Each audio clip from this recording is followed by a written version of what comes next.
JD Durkin, he is the host for Public.com and contributor for CBS News. He's joining me now. We just opened up the markets. The Dow is up about 400 points. Retail sales data just came out about an hour ago. Talk to me about what we're seeing. Well, and I think a lot more strength in that retail sales number than we were expecting. And it's also Thursday, so we got initial jobless claims, which usually is something we kind of pay attention to. But since that recession-fueled fear sell-off of early last week, suddenly I think initial jobless claims are suddenly really important. And we're seeing that number for the second consecutive week be softer than we expected. So while 10 days ago the rhetoric was, oh my goodness, a recession is coming, look at all this selling, now it kind of appears as if those fears are kind of off the table and the soft landing narrative is back on. And that's fueled by the bit of economic data, including these inflation prints, which came in softer than expected. I think kind of fueling some of that optimism, Trinity, that maybe the central bank can now pivot a little bit more to focus on those softening labor market conditions as opposed to getting inflation back down to 2%. And inflation falls below 3% for the first time in over 3 years. So how are investors positioning themselves right now? How are they, positioning the CPI data that's coming out? With a lot of hope and a lot of optimism. I mean, that wholesale PPI inflation number came down to 2.2%. CPI is the lowest we've seen now since March of 2021 at about 2.9. And then Trinity, you and I always talk about the importance of core PCE. We get it at the end of the month. It's still at 2.6%. So even though the Fed has always said we want to see inflation get down to a goal of 2%, I think they're confident that they are making progress, and we're seeing that in the other economic data as well. And that brings us to September 18th. We're about a month away or so from that next Fed decision when finally, at long last, the market consensus appears to be we'll get the first of what hopefully is a long cycle of interest rate cuts. Even if they're small cuts, I think that's what the market seems to be pricing in right now. And while we're getting images right now of the executive team making their way down from the Bell podium, they're going to sign the wall by the secret staircase, I like to call it, before they make their way down to the trading floor. But, I want to talk about this a little bit more. So in addition to the retail data, the inflation data, what other major economic indicators are investors looking out for?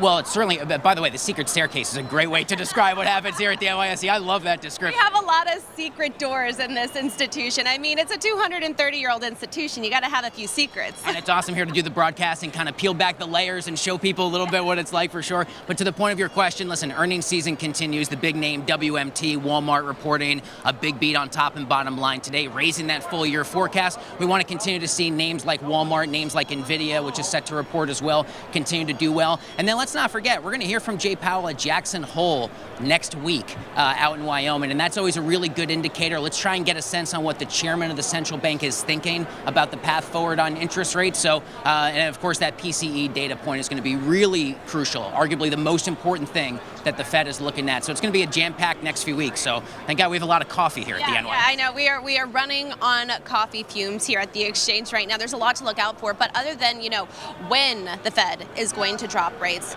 another focal point, right, is how much are they going to drop rates? So I want to pull something up right now. So the CME Fed Watch Toll is forecasting that nearly a near split between a 25 basis point cut and a 50 basis point cut. So what kind of sentiment is out there right now, especially here on the trading floor? You hear very often. I mean, what are you hearing? Confidence of a cut, but you're exactly right. The question is how much of a cut. Now, event contracts, websites like Polymarket are putting it a little bit closer to the odds of a 25 basis point cut, and that would be my expectation, because if you go back to 2022 when the rate hiking cycle began, Trinity, they started small. The Fed started with 25 basis points, and then they finished the rate hiking cycle going back to smaller increment rate hikes of 25 basis points. My personal expectation would be look for the Fed to kind of do the same thing. Look for them to now enter the rate cutting cycle at smaller blips up front. Maybe we get these bigger so-called jumbo rate cuts later on in the cycle, but my expectation for September 18th would be if we have a cut,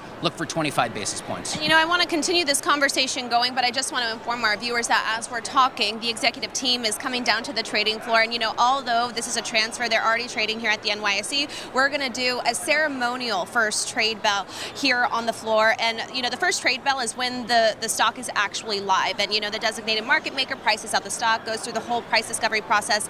That's already taken place. Again, that this is a transfer, so we're just going to capture it. Actually, Lynn Martin right now, I think we might be getting images of that, but Lynn Martin right there is with the executive team right there with Lynn by her side. They're going to be taking photos of this ceremonial moment, and we're going to be capturing it all. So, we might get interrupted by a bell, JD. Yeah. It's just this is just what happens. This is live TV, folks. This is what happens on the trading floor every day here is exciting, But let's talk about other market indicators, right? We have a presidential election coming up. Oh, there it is. There's a trader who just zipped past us. Active trading floor.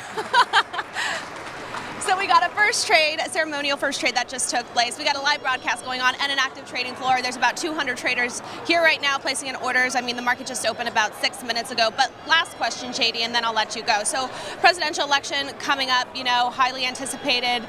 This is a huge market indicator. I mean, not only are we looking out for Fed data, interest rates dropping, geopolitical situations unfolding overseas, presidential election here. So talk to me about what investors are anticipating. I think, first of all, we'll look for extensions of the Trump tax cuts. That was such a major boost to the market in 2017. The Tax Cuts and Jobs Acts, they're set to expire at the end of next year. So no matter who wins this presidential election, I think arguably the number one thing the investor community will look for is to say which part of those existing tax cut structures will hold, as undoubtedly the tax code is going to change. We'll also hear from Vice President Kamala Harris tomorrow in North Carolina roll out more of her own economic plan. We know the Biden-Harris White House is very keen about going against things like price gouging, corporate prices, shrinkflation, things like that. Harris is also expected to announce what she would do as president for inflation on day one. Even I think if those of us in the business community know the president's kind of limited, but look for both campaigns to certainly talk about that. And then issues that matter to voters in specific states. In Nevada right now, the idea of no tax on tips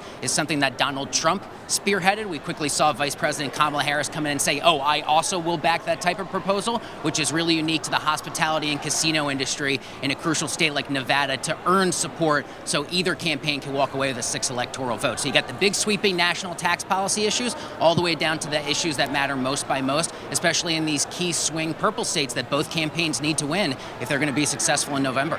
And the no tax on tips is something that I know that I'm from Las Vegas, and so I know that a lot of my friends and family there are looking out for that. But thank you so much for joining me, JD.